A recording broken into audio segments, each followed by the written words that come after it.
Hey there, it's John from Heroes and Legends, and welcome to day 3 of Commander 2015 deck lists. A couple days ago we looked at the Orzhov deck. Yesterday we went ahead and looked at the Izzet deck. Today we're going to take a look at the Golgari deck. The Golgari deck is called Plunder the Graves, and as you can imagine, it has a very strong sacrifice and graveyard theme to it. So if you like that kind of gameplay, or you like Golgari, this will probably be the one that you'll gravitate towards. It's actually a very well put together deck, as you'll see once we go through the deck list. I think it could be pretty strong. So let's go ahead and jump in. Just like the last couple days, what we're going to do is look at the reprints first. I'll go through those kind of fast since they're cards you're probably familiar with. And then we'll go ahead and look at the new cards. And each deck does have 15 new cards, including the Commander, to take a look at. So we'll spend a little more time on those as we go through the reprints. The version of the card you'll see was the last time it was printed in paper, just to give you an idea of how old the card is. So having said that, let's look at the creatures that have been reprinted in this deck. First you have Acidic Slime, Blood Baron, which is kind of the fixed Nantuko Husk, Butcher of Malakar, Champion of Stray Souls, Cloud Thresher, Eater of Hope, Eternal Witness, Extractor Demon, Indaric Stomp Howler, Jared Golgari Lichlord. Now, each of these decks will have 3 legendary creatures that are on color. One is a reprint, the other 2 are new. One, of course, is the main commander, the one that's featured at the front of the product, but then there's a secondary new commander and a third one that's a reprint. So any of those can be used as your commander. This deck in particular, though, I'd probably highly recommend the suggested commander, although this is a very good card and good support card. Kessig Cagebreakers, Koros da Guildmage, Lotleth Troll, Mycoloth, Phyrexian Plague Lord, Phyrexian Rager, Sakura Tribe Elder, Satyr Wayfinder, Shriekmaw, Terastodon, Verdant Force, Viridian Emissary, Viridian Zealot, Vulturous Zombie, Wall of Blossoms, and finally Wood Elves. Now let's look at the sorceries. We have Ambition's Cost, Barter in Blood, Mulch, Overwhelming Stampede, Primal Growth, Rise from the Grave, Sever the Bloodline, Spider Spawning, Victimize, and now the instants. Altar's Reap, Golgari Charm, Grizzly Salvage, Putrefy, Tribute to the Wild, and now Artifacts, Bone Horde, Eldrazi Monument, Golgari Signet, Lightning Greaves, Skull Clamp, Soul Ring, and now enchantments. Just the one. It's a Diabolic Servitude, and lands. Get a Command Tower, Evolving Wilds, Golgari Guildgate, Golgari Rot Farm, Grim Backwoods, High Market, Jungle Hollow, Polluted Mire, Slippery Karst, Tainted Wood, Terramorphic Expanse, Vivid Grove, Vivid Marsh, and finally your basic lands. You get 12 forests and 13 swamps. So up until this point, of course, we'll take a look at the new cards next, but as you can see from the deck list, it has a lot of sacrifice effects. Now basically what this deck is trying to do is give you a lot of sacrifice effects that will give you some pretty nice abilities for the most part.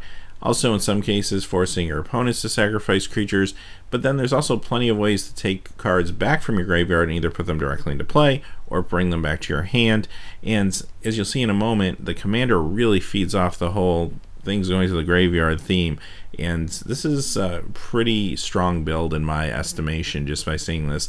Looks like a lot of fun. The only thing that seems a little awkward, if you get a bad draw, you can see where you could have a lot of things telling you to sacrifice creatures and not enough creatures, especially in the early game. But again, you have a little bit of protection playing in a multiplayer game, that it's not as cutthroat as if you're playing, say, one-on-one games where your opponent's just going to come in and attack in and with no hesitation or worry about what else is going on the board. So because of that, this deck I think will do just fine.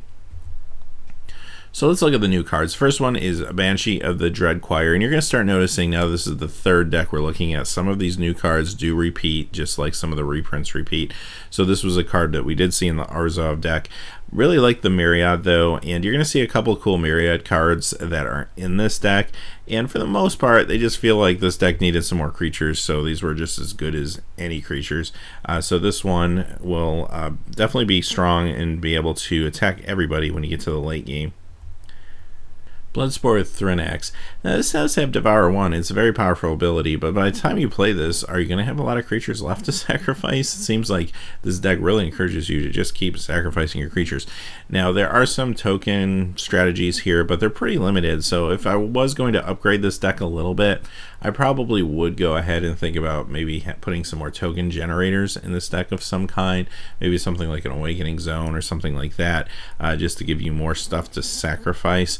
You could always do a From Beyond and an Awakening Zone, I guess, which would be kind of interesting, and then you should have plenty of targets if you can get to those cards. But this is still a very strong card in this build, maybe not strong as in other builds, but it's pretty good.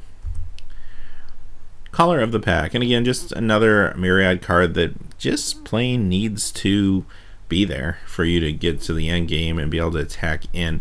A very strong creature. Now, another thing I will say about a card like this is a pretty cool commander card. I mean, just to throw in other green commander decks, the Marriot this is the first time we're really seeing this ability, and I think it could have some repercussions in commander in general, not just in these decks. So keep an eye out for these. There might be opportunities to slide these into your existing commander decks. Centaur Vine Crusher. So this card obviously is a small card in the beginning, but it can get pretty big pretty quick, especially considering all the outlets you have to kind of mill yourself or get cards into your graveyard. So very good card. It definitely fits into this build. A little bit niche if you're looking at other commander decks, but for this deck it works fine. Corpse Augur. We also saw this one in the Orzhov deck, and it's just a good card. It's certainly a card that's going to make your opponent think twice if they want to chump block it. It's going to draw you cards. The life loss isn't a big deal for the upside of the card draw you'll be getting. This is a very good card. Next is Dread Summons, and in this deck, this card does exactly what you wanted to do.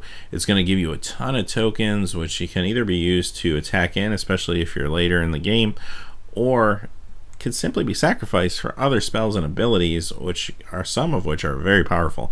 So this is pretty cool. I like this a lot, and aside from this deck, it's still a good card in Commander in general. Now, you play this in a Commander game, it might turn a lot of eyes towards you, but it's definitely going to buff up your board state. Now, if your opponents have a lot of flying creatures or evasion, you might be in trouble, but if you can hold them off still, especially in the later portion of the game, this is a pretty powerful card. Great Oak Guardian. Here's the card in this deck anyway that is kind of the hey, I dare you to attack me card. So it costs 6, but at any time if you have an opponent playing this deck and they have 6 mana open, you need to think about what's going on, because they could have this and this could potentially be a blowout. So watch out for this one when you're playing against this deck. As far as general commander goes, this is pretty good. I like these combat tricks, for lack of a better word. Some of them are creatures, some of them are just simply instants, but there's some really cool combat tricks in these decks. So once you kind of pull these apart in the future for parts, there are some decent ones here that you could use in your commander decks. And I think playing commander, you're going to have to start thinking about attacking into an opponent that has open mana more and more, especially if they have 4, 5, 6 open mana. Some of these spells are huge blowouts. Next is Mezrich Crawl Death Priest, and this is the kind of new side commander that you could decide to use as your commander if you chose to.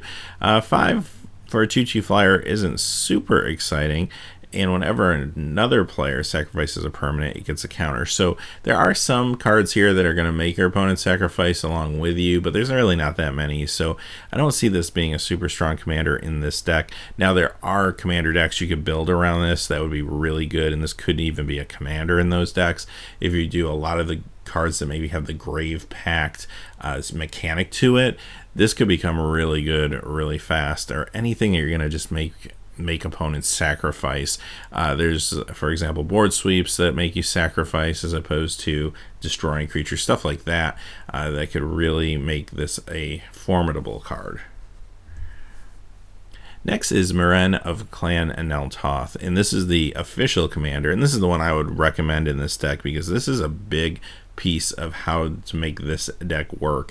So just the fact that it can return stuff to the battlefield or to your hand, but when you get to a certain point, to the battlefield, and it gets the experience counters by having other creatures die, which is going to happen quite frequently when you play this deck. This is pretty cool. This is probably the main way you're getting stuff back and into play. Very, very powerful in this particular deck, and very powerful in other commander decks as well that are using similar themes. Pathbreaker IBEX. Now this one is great if you have a lot of creatures to attack in with. The only thing that's a little unintuitive in this deck is the fact that you're sacrificing a lot of your creatures. Not to say that you still can't get a lot. We just saw the card that's going to give you a lot of zombie tokens. You have Verdant Forest that can give you tokens. So there are some token strategies here, but I don't know if there's enough to make this card awesome in this build. Now, having said that, throw this in a commander deck that's based around tokens, and you got yourself a win condition any day of the week. Pretty no-brainer, easy card to throw in there, and it's pretty awesome. So now you do have to keep it alive. I mean, you have to untap with this thing, and you're paying 6 for a 3/3. It's in lightning bolt range, and your opponents are going to know this is a dangerous card. So keeping it alive could be a challenge, especially if you're playing green. But maybe if you're playing some Simic and you have some defense, something like that, you can get this guy by. But pretty cool card. Scourge of Toth. And here's another just real strong creature with evasion that you can take out of your graveyard if you need to. Pretty cool. It's going to potentially be a win condition at times in the game. Very strong creature. Even though it's a little pricey, price is fine in Commander. Skullwinder, and I like this card. I mean, it's a regrowth, but it also lets you kind of play the political game and allow maybe another opponent to regrow at the same time. So you can either target an opponent that you're trying to help out, or you can target an opponent that maybe's got nothing worth regrowing in their deck. So either or, but there's a little bit of thought that's going to go behind this card, so I like this type of design in general. Thief of Blood. I don't know. This one doesn't do a whole lot for me, again, in this deck. And this was also in the Orzhov deck. It wasn't super exciting there either, because there's not a whole lot of counter strategies on permanents. I mean, cards like this are cool because they do kill planeswalkers. So when you kind of walk out of the decks themselves and you start thinking of the bigger commander game, yeah, I might throw one of these in my deck because it is going to kill a planeswalker, and that's not necessarily a bad thing. So as far as commander goes in general, pretty cool card. It may be a little niche. It might depend on your play group on whether this is something you want to run or not, but it can have a pretty powerful effect on the board, especially if your play group likes to play with a lot of planeswalkers. Thought Vessel. So the maximum hand size probably isn't doing a whole lot here. I mean, there is some card draw in this deck, but not a super lots of it. But it is a mana trinket, and mana trinkets are good. So there you have it. And the last card is a Wretched Confluence. I've mentioned before, I love these Confluence cards. This is the one that's included in this deck. This is a black one, and they cost 5, which I think is a very fair price for what they do. This one in particular is great in this deck because it does allow you to take a lot of creatures from the graveyard back to your hand. It's also removal, and at the same time it lets you draw cards, or even maybe even do direct damage if you need to do 3 points of damage to finish someone off. So it's a pretty versatile card, and just the fact that you can do 3 points of damage and draw 3 cards, either yourself or to another player. Or you can remove something that's as big as a 6/6. Or you can simply bring 3 creatures back to your hand from the graveyard, or any combination of 2 or all 3 of those things. So it's pretty awesome. I love these cards. These are fantastic. I think you're going to see a lot of play of all of these in Commander going forward too, even outside of these decks. So having said that, that is the Plunder the Graves deck. We'll be back tomorrow with the Boros deck, and then the next day we'll be back with the Simic deck, and that will wrap things up. And I hope this helps. I hope it helps you make a decision on what deck you'd like to play and which ones you'd like to purchase. And quite honestly, I think when it comes to Commander, ultimately you got to play the deck that kind of speaks to you and kind of is close to your play style. Commander is meant to be a fun format. It's all about having fun. It's not necessarily about making the most powerful deck. So hey, play the one that you like. Play the one that sounds fun to you. I love Izzet. When it comes to enemy colors, Izzet's probably my favorite. So that would probably be the deck I would choose. As far as allied colors go, I tend to kind of gravitate towards Azorius. So that would be the deck I would choose in that situation. But yeah, have fun with it. And as always, hey, thanks for watching. Please remember to like and subscribe, and have a great day. Hey, thanks as always for watching. This video, like all my videos, was made possible by the generous support of viewers like you on Patreon. Even a donation of $1 helps me to keep growing this community and creating better quality videos for all of you. Check out our Patreon page for exclusive giveaways and future goals for the channel. If you haven't had a chance yet to subscribe, hit that subscribe button so you don't miss any of the MTG news, spoilers, set reviews, product openings, or finance videos on Heroes and Legends. Talk to you again soon, and have a good day.